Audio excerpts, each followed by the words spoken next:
नमस्कार साथियों, आरपीएससी तरंग पे एक बार फिर से आप सभी का बहुत बहुत स्वागत है। मैं आशा करती हूँ आप सब एकदम बढ़िया होंगे, आपकी पढ़ाई एकदम शानदार जानदार चल रही होगी। तो जैसा कि आपको पता ही है कि अभी आज जब आपको ये वीडियो मिलेगा तो अपनी कौन सी डेट हो जाएगी, अपनी डेट हो जाएगी 18 मई। ठीक है, 18 मई डेट हो जाएगी। अपनी एग्ज़ाम संभावित है 23 जून को।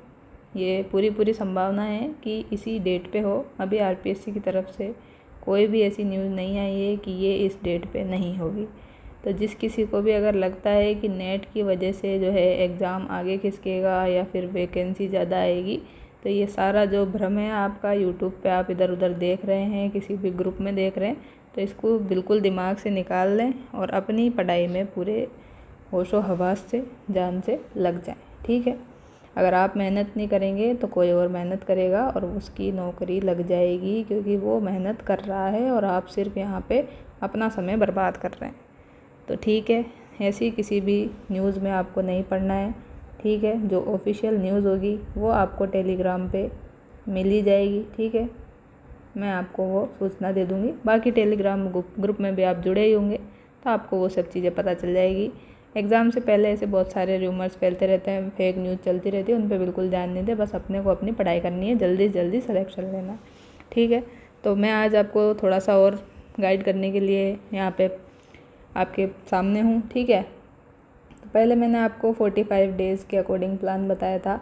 अब जैसे कि भाई 18 तारीख है, तो 18 मई से लेके आपके पास में 23 जून तक कितने दिन होते हैं? वैसे तो 30 दिन से ज़्यादा दिन होते हैं, पर मैं ये जो है ये मान के चलती हूँ कि 18 मई से आपके पास सिर्फ 18 जून तक का ही समय है। ठीक है, ये 2-3 दिन जो आपको फालतू मिल रहे हैं, इसमें आपकी जैसे कोई मान लीजिए किसी के कुछ प्रॉब्लम्स आ गई, तबीयत ख़राब हो गई, कुछ भी कारण हो गया या आप पढ़ नहीं पाए, तो बस हम तो यही मान के चल रहे हैं कि आपके पास सिर्फ ये 30 दिन ही है। ठीक है, 30 दिन ही है जो क्या करेंगे, अब आपको कितना आपने तैयार किया है उसको बूस्टअप करने में सहायता करेंगे। तो जैसा कि आपको पता ही है, सिलेबस तो सबको पता होगा कहाँ से कितने कितने क्वेश्चन आने हैं, फिर भी मैं बता देती हूँ फटाफट से।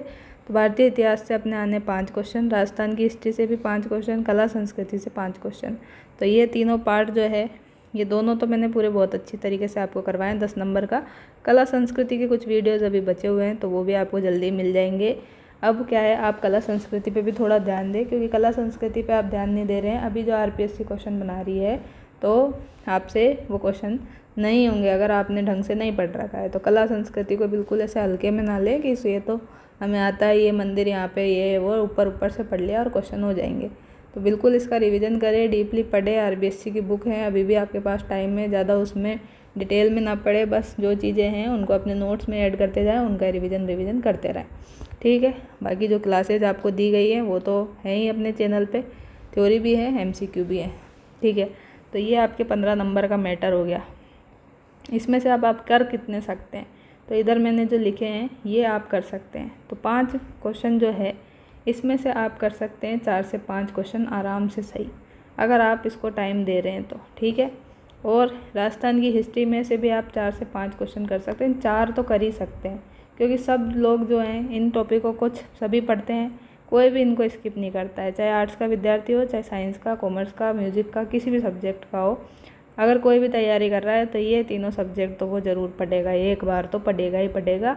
और वो सोचता है कि हाँ इसमें से हम क्वेश्चन कर भी सकते हैं, तो तैयारी करने वाले इन तीनों के टॉपिक नहीं छोड़ते हैं और इनमें से मेजरली सवाल पूछते हैं, बड़ा पार्ट है, तो इसको पढ़ लेते हैं। ठीक है, तो 4 क्वेश्चन आपने यहाँ से कर दिए, 4 यहाँ से करने ही हैं आपको, कुछ भी हो जाए करने ही है, एक्यूरेसी से करने, ये नहीं कि तुक्का लगा के करने हैं। तो कला संस्कृति आती है, कला संस्कृति से 5 से आपसे 3 से 4 सवाल बनने चाहिए। ठीक है, आज की तारीख में बनने चाहिए, और आप और करते हैं अच्छी बात है। रीजनिंग बहुत ही सिंपल है, आप 2 दिन 3 दिन आराम से रीजनिंग को ही दे सकते हैं, अभी भी टाइम है आपके पास।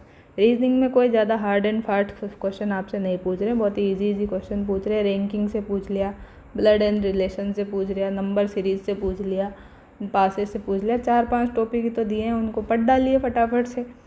अगर आप डेली जो है रीजनिंग को 2 घंटे भी देते हैं, तो आप अगर 3 दिन पढ़ते हैं तो 6 घंटे में आराम से, 6 घंटे में, या फिर चलिए 8 घंटे में, 8 घंटे में 4 दिन में आप क्या है इनको क्या लिख दिया मैंने, 8 घंटे में आप इनको पूरे कर सकते हैं, +2 और कर लो, ठीक है। तो 8 घंटे में आप इनको आराम से पूरा कर सकते हैं। अगर आप 4 दिन भी देते हैं इनको, तो आपके यहाँ से जो 5 क्वेश्चन आने हैं उसमें से आप 3 क्वेश्चन तो बिल्कुल आराम से कर लेंगे। जिसको रीजनिंग नहीं आती है वो तो ये टाइम नहीं भी देगा तो भी ये 3 क्वेश्चन करेगा। जिसको आती है उसको तो कोई दिक्कत नहीं है, लेकिन जिसको नहीं आती तो अभी भी टाइम है। आप चाहें तो 1-2 दिन जो है आपको लगे कि भाई हमें इतना और पढ़ना है, रिवीजन करना है, प्रैक्टिस क्लासेस देखनी, जो भी करना है, तो अभी भी टाइम है, ये कर लो। 3 क्वेश्चन और आप सेफ हो जाओगे, ठीक है। अब गणित मैंने आपको करवाई हुई है, 5 क्वेश्चन इसमें से आएंगे। 5 में से 3 से 4 क्वेश्चन जो है आपको अपनी जो क्लासेस दी गई हैं उनमें से आराम से देखने को मिल जाएंगे। अब मैं ये तो नहीं बोल सकती कि सेम क्वेश्चन वही रिपीट हो जाएंगे, लेकिन उसी पे बेस्ड आएंगे। तो आपको जहाँ से भी क्वेश्चन मिले फर्स्ट ग्रेड के अकॉर्डिंग उन टॉपिक में, तो उनको ज़रूर सॉल्व करें, खुद से सॉल्व करें। यूट्यूब पे वीडियो देखने से ही मैथ नहीं आती है। मैथ करने के लिए आपको जो है पेन कॉपी लेके बैठना पड़ता है, खुद का दिमाग चलाना पड़ता है, तब जाके मैथ है हमें आती है। ये नहीं है कि यूट्यूब वाले ने आपको बता दिया कि भाई 1+1 2 ही होता है तो आपको आ ही गया। जब तक आप खुद जोड़ बाकी नहीं करेंगे, गलती नहीं करेंगे तो सीखेंगे कब? एग्ज़ाम में थोड़ी गलती करेंगे। तो मैथ जो है कर लीजिए।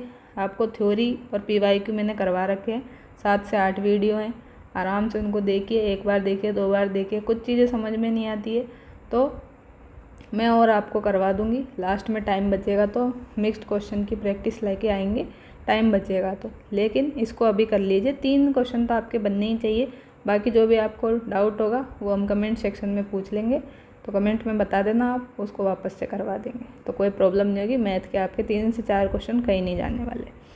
फिर आती है बात साइंस की। अब साइंस भी जो है करवाने की बोल रहे थे कुछ बच्चे, लेकिन अभी टाइम नहीं मिल रहा। अभी साइकोलॉजी है, करंट अफेयर्स है, वैसे ही इतना बिजी शेड्यूल है, तो अभी साइंस वाइंस कुछ पॉसिबल नहीं हो पाएगा। तो साइंस में से 5 क्वेश्चन आते हैं, तो 5 में से जिसने पढ़ रखी है वो आराम से 3 क्वेश्चन तो कर सकता है, ठीक है। 3 तो आराम से कर लेगा, 4 भी कर लेगा।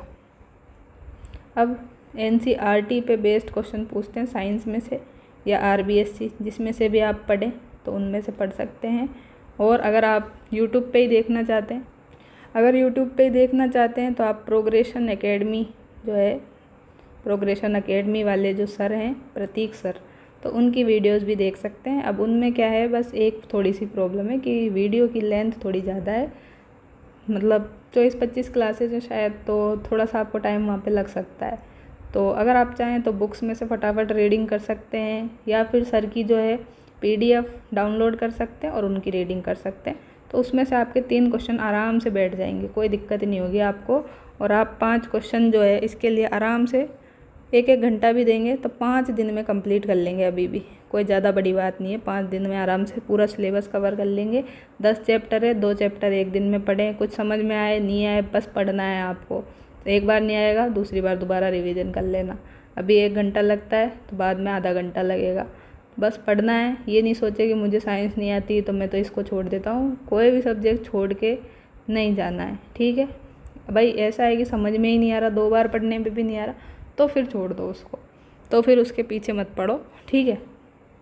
साइंस की बात कर ली, 3 क्वेश्चन आप कर सकते हैं। हिंदी, सामान्य हिंदी है, संधि पूछेंगे आपसे, और क्या पूछेंगे, शुद्ध वर्तनी, विलोम शब्द, और क्या पूछते हैं हिंदी में जो है, हाँ, एक इंग्लिश वाला वर्ड पूछेंगे, उसका हिंदी में मतलब बताना है। तो इस तरह से बहुत ही इजी क्वेश्चन पूछेंगे हिंदी में, तो सबको आते हैं। 10th तक सबने हिंदी पढ़ी है, सबके अच्छे मार्क्स भी आते हैं। तो हिंदी के क्वेश्चन आप आराम से 5 में से 3 से 4 क्वेश्चन कर सकते हैं। इसके लिए कोई आपको बड़ी बड़ी यूट्यूब पे मैराथन वीडियो या फिर MCQ सॉल्व करने के लिए कोई भी क्लास नहीं देखनी है। मेरा तो यही सजेशन है। ज़्यादा ही आपको हिंदी की टेंशन है तो आप जो है 9th से 12th वाली जो बुक आती है अपने RBSC की हिंदी ग्रामर की, उसको पढ़ लें 2 बार, ठीक है। आराम से पढ़ सकते हैं। जो सिलेबस है अपने टेलीग्राम पे भी मैंने बुक डाली हुई है, तो उस बुक को आराम से पढ़ लें। 2 दिन बैठ के पढ़ लेंगे ना, सारे टॉपिक आपके आराम से हो जाएंगे। 1-1 2-2 घंटा भी देंगे तो ठीक है। जिसको अभी हिंदी का कुछ भी याद नहीं है तो वो ज़्यादा डिटेल में नहीं घुसना है, सीधे ही क्वेश्चन आएंगे, आराम से हो जाएंगे आपसे।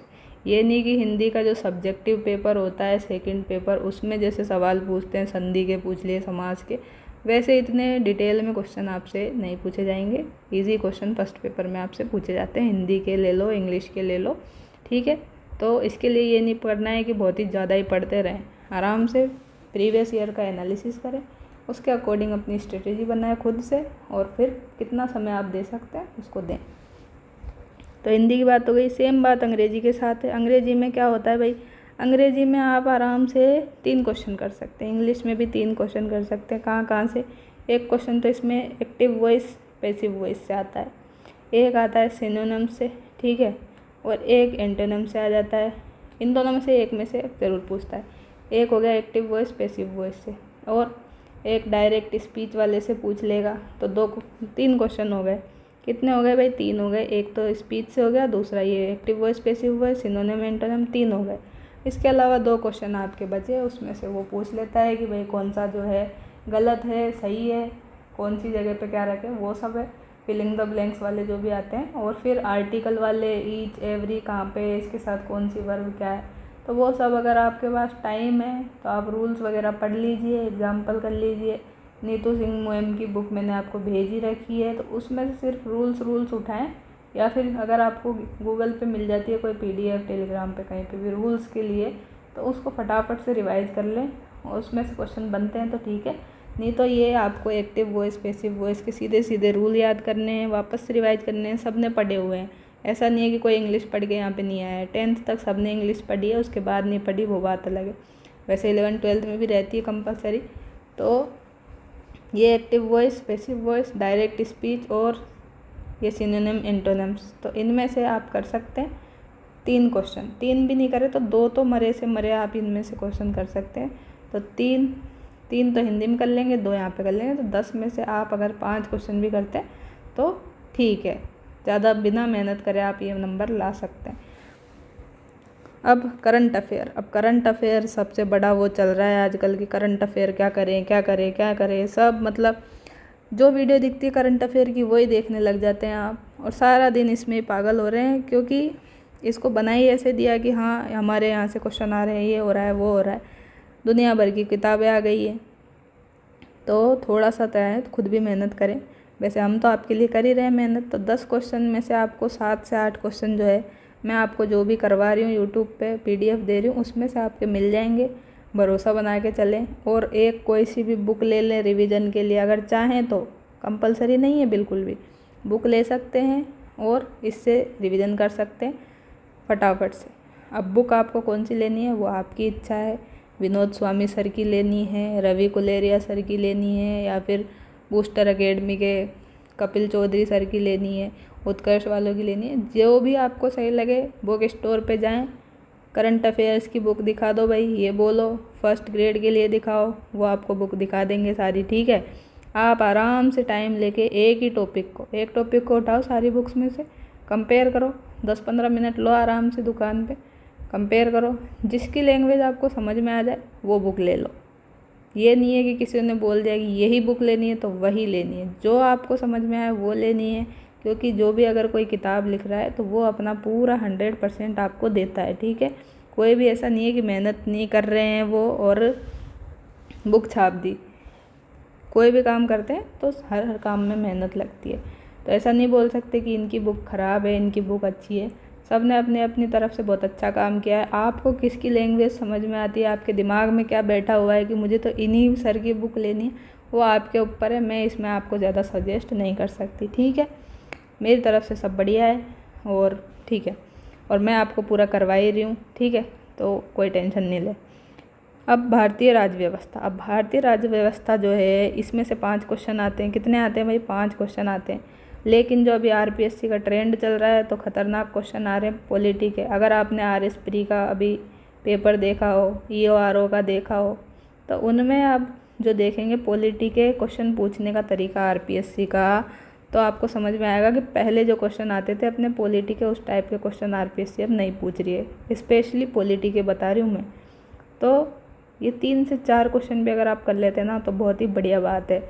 और अगर आप 2 क्वेश्चन भी कर लेंगे, ठीक है, तो भी कोई दिक्कत नहीं है। जैसे क्वेश्चन अभी RPSC बना रहा है, अब इजी क्वेश्चन बनाएगा पहले वाले पेपर की तरह, तो आप 4 से 5 भी कर लेंगे, कोई दिक्कत उसमें नहीं होने वाली। अब आते हैं राजस्थान के भूगोल पे। भूगोल में है 5 क्वेश्चन। 5 क्वेश्चन में से आप आराम से 3 से 4 क्वेश्चन कर लेंगे। भूगोल में कोई इतनी ज़्यादा बड़ी बात नहीं है, सारी चीज़ें याद करने वाली हैं, ठीक है। नदी आपको देखनी है, भौगोलिक विस्तार देखना है, खनिज में से एक क्वेश्चन आता ही है, ठीक है। पशुधन में से आता है। जनगणना आपको इतनी अच्छी तरह से करा दी, जनगणना में आएगा। तो जनगणना में एक क्वेश्चन करंट में भी आएगा, जनगणना में एक क्वेश्चन यहाँ पे भी आएगा। तो जनगणना अच्छे से कर लेना, खनिज वाला टॉपिक कर लेना, और क्या करेंगे आप, और पशुगणना कर लेना, पर्यटन, जो भी आपको समझ में आए और आप एग्ज़ाम में कर पाएँ, सिर्फ वही टॉपिक उठाएं। मैं ये नहीं बोल रही आप 100% पूरा सिलेबस करके जाएं। 100% सिलेबस करके जाएंगे तो वहाँ पे कुछ याद ही नहीं रहा है तो कोई मतलब नहीं। जितना याद रहे, जितने क्वालिफाइंग हो सकते हैं, सबसे पहले कोशिश यही करें कि क्वालिफाई मार्क्स लेके आएँ। क्वालिफाई मार्क्स के लिए आपको बता दूं कि आपको जो है 60 मार्क्स लाने हैं। 60 मार्क्स मतलब आपको केवल 30 क्वेश्चन जो है पूरी एक्यूरेसी से करेक्ट करने हैं। अब ये नहीं कि 30 क्वेश्चन ही करने और फिक्स 60 नंबर आ जाएंगे अपने और अपन क्वालिफाई हो जाएंगे।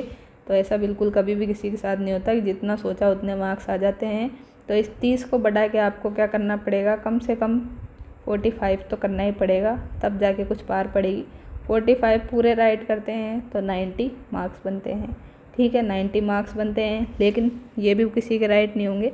तो काट पीट के अगर 90 में से आपके 80 नंबर भी आ जाते हैं तो कोई बुराई वाला सौदा नहीं है, ठीक है।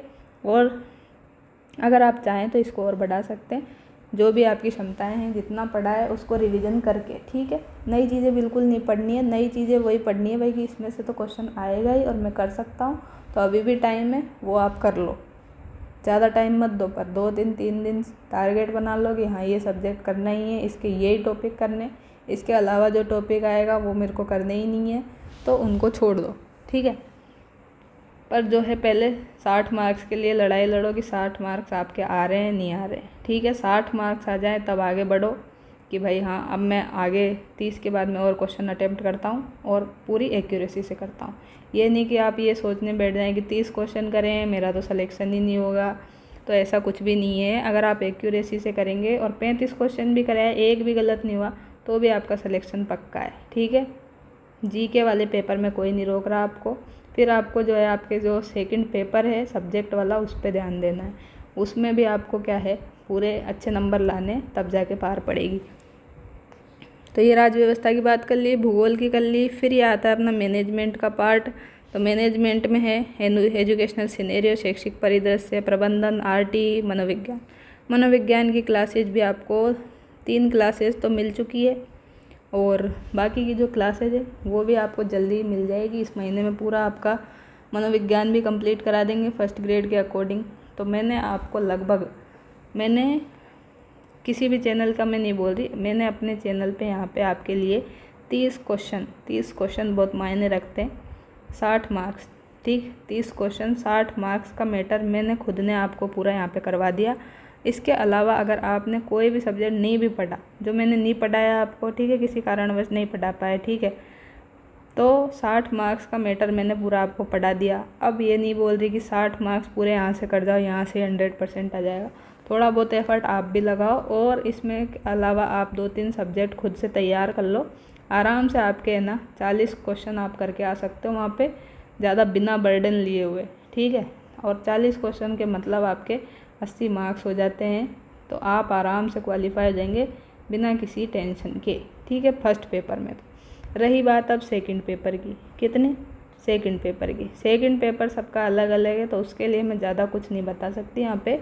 लेकिन हाँ एक चीज़ मैं आपको बता सकती हूँ कि जो क्या है, जैसे आपका फर्स्ट पेपर तो कितने का हो गया, 150 नंबर का हो गया भाई, ठीक है। और सेकंड पेपर कितने का होगा, सेकंड होगा आपका 300 का। तो 300 मार्क्स में से आपको कितना टारगेट रखना चाहिए यहाँ पे, ये बताओ पहले। 300 में से दोनों में 40% लाने, इधर कितने हो गए इसके 40%, तो 40% हो गए ये 60 मार्क्स, ठीक है भाई, 60 मार्क्स हो गए। इसका कितना हो गया, इसका भी 40% लाना है, तो इसका 40% हो गया 120 मार्क्स। अब मैंने ये तो बिल्कुल नहीं बोला कि इधर 120 आ गए, इधर 60 आ गए, 180 नंबर आ गए आपके 450 में से, तो आपका पूरा सिलेक्शन श्योर है, ये तो मैंने कभी नहीं बोला।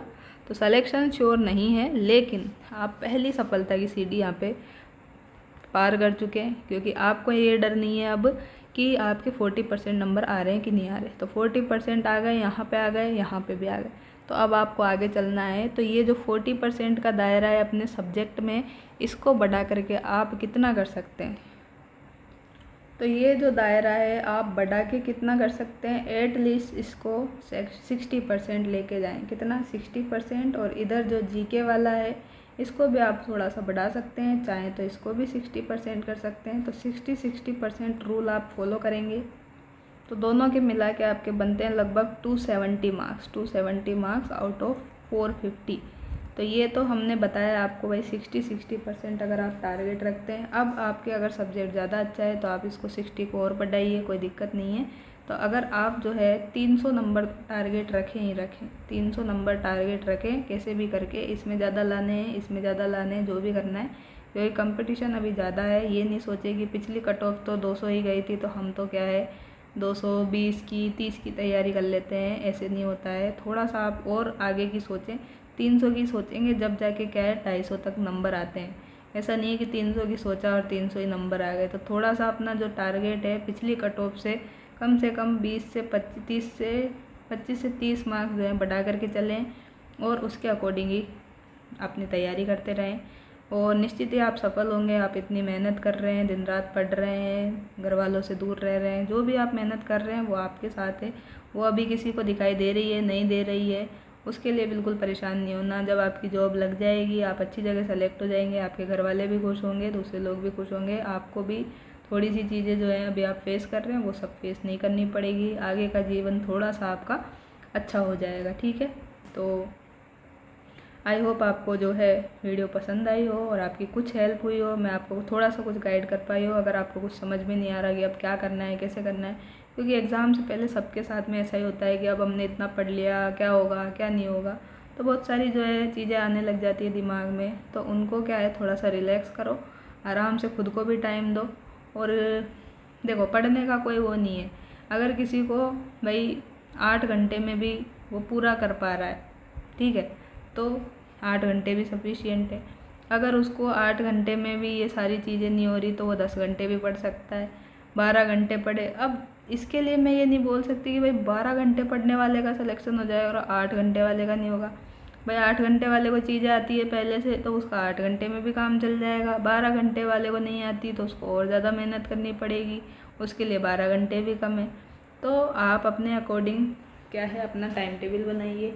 कोई आपसे बोले कि भाई 15 घंटे 10 घंटे पढ़ने वालों का सिलेक्शन होता है, तो ऐसा नहीं है। आपको टाइम मिल रहा है 6 घंटे तो आप 6 घंटे पढ़िए, लेकिन उसको 100% डेडिकेशन से पढ़िए। ये नहीं कि किताब कॉपी खोल के बैठे हैं, फ़ोन में आप कुछ और देख रहे हैं या फिर कुछ और भी कर रहे हैं, ठीक है जो भी कर रहे हैं, तो ये नहीं करना। 100% एफिशिएंसी से पढ़ना ही है जब पढ़ने बैठे। और जब पढ़ने नहीं बैठे, घूम रहे हैं, घर वालों से बात कर रहे हैं, कुछ भी कर रहे हैं, तो फिर वही काम कीजिए। ये नहीं कि बस दिमाग में ये चल रहा है पढ़ना है तब भी कुछ कर रहे हैं, दिमाग पूरा 100% लग नहीं रहा, एक काम कर नहीं रहे, तो ऐसा नहीं करना है। जो काम करें वो अच्छे से करें और अपना ध्यान रखें। सबसे ज़रूरी है आपका खुद का ध्यान रखना है और हेल्थ को ख़राब नहीं होने देना है। अगर आपकी तबीयत ख़राब हुई तो आपकी सारी मेहनत धरी की धरी रह जाएगी।